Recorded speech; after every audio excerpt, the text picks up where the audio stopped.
Un homme le rencontra alors qu'il errait dans la campagne et lui demanda: Que cherches-tu? Joseph répondit: Ce sont mes frères que je cherche. Dis-moi donc où ils gardent le troupeau. L'homme dit: Ils sont partis d'ici. En effet, je les ai entendus dire: Allons à Dothan. Joseph partit sur les traces de ses frères et il les trouva à Dothan. Ils se le virent de loin et, avant qu'il ne soit près d'eux, ils se complotèrent de le faire mourir. Ils se dirent l'un à l'autre: Voici le rêveur qui arrive. Allons-y maintenant. Tuons-le et jetons-le dans une des citernes. Nous dirons qu'une bête féroce l'a dévoré et nous verrons ce que deviendront ses rêves.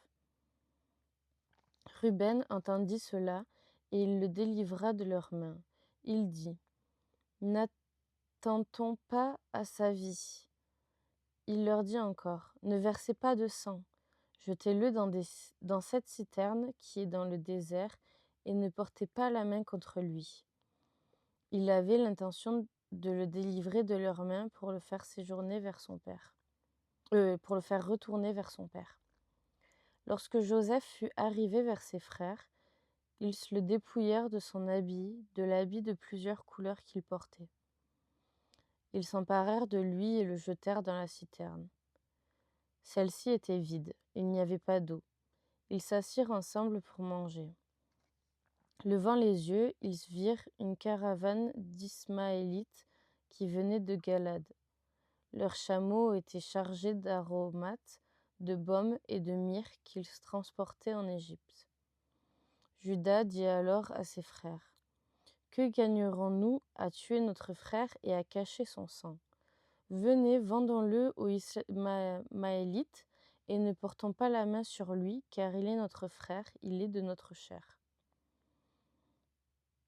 Ses frères l'écoutèrent. Au passage des marchands madianites, ils tirèrent et firent remonter Joseph de la citerne, et ils le vendirent pour 20 pièces d'argent aux Ismaélites qui l'amenèrent en Égypte. Lorsque Ruben revint à la citerne, il constata que Joseph n'y était plus.